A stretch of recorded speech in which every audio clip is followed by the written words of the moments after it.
How can we keep declaring victory in our lives when we are experiencing failure? Joshua 1:8. Keep this book of the law always on your lips. Meditate on it day and night so that you may be careful to do everything written in it. Then you will be prosperous and successful. Credibility of God's word gives us the boldness of faith to declare. Let's take heed to God's words and recite His word in our lips and keep the truth of His word. And to believe all God's promises that we will prosper and succeed in everything we do. As we study the story of Joshua, leader of the Israelites, how he won the battle no matter how his circumstances were. Joshua 10:10. The Lord threw them into confusion before Israel, so Joshua and the Israelites defeated them completely at Gideon. Israel pursued them along the road going up to Beth-horon and cut them all.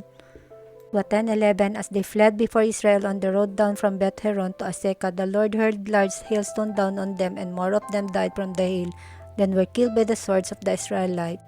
Notice the great faith of Joshua in the power of God, who miraculously threw confusion and pitched huge stones on their enemies that came out of the sky, thus resulting their victory. Then in the famous battle of Jericho, where the walls fell down that led to the victorious conquest of Israelites, which is found in the book of Joshua chapter 6. God instructed Joshua to head the army, march around the city of Jericho once for 6 days, carrying the Ark of Covenant, and while playing the trumpets, and on the 7th day they marched 7 times, leading to the walls of Jericho falling down.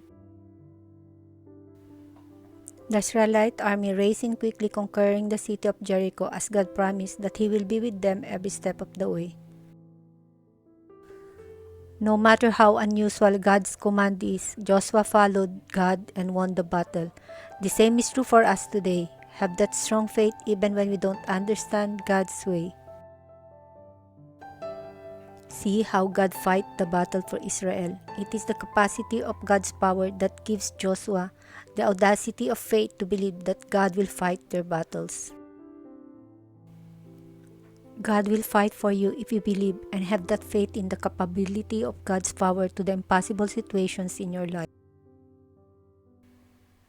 When you are facing tough situations, remember how God works out the impossible things in your past, as He will deal it out for you now like He did before. Always remember God's word, to be strong and courageous. Have that bold faith, since He promised that He will be with you wherever you go.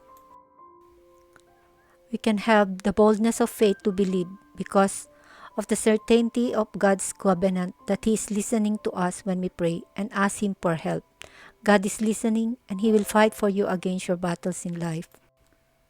Joshua 1:5. No one will be able to stand against you all the days of your life.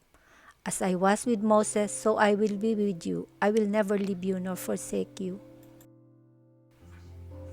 What an incredible promise of God to us that no man will be able to oppose as long as you live. Because God will be with you and He will not fail you or abandon you. Your present circumstances do not decide the outcome of your future breakthrough. Maybe you are in a rock bottom of your life, or maybe you are facing financial crisis, or experiencing bad report about your health, or your marriage is on the rocks, or maybe you are in a pit and you don't know how to recover from your situation. Do not worry nor doubt. If you believe in the credibility of God's word, the capacity of His power, and the certainty of God's covenant, He will turn around your life to your future breakthrough and restoration of relationship and health. Let's pray for the prayer for faith. Blessed be the Lord our God, who gives strength and power to the people. I come to you today in faith to declare with the reliability of your word that you will cause everything I do to prosper as I meditate your words day and night. I believe in your power to turn around all my negative situations to breakthrough. I thank you that you are listening for my prayer and you are fighting miraculously against my battles with my finances, health, relationship, marriage, and family. And I am standing on your promise that no one or nothing will be able to stand against me all the days of my life, for you, Lord, will be with me, and you will never leave me nor forsake me. Lord, thank you for hearing my prayer. In Jesus' name, amen.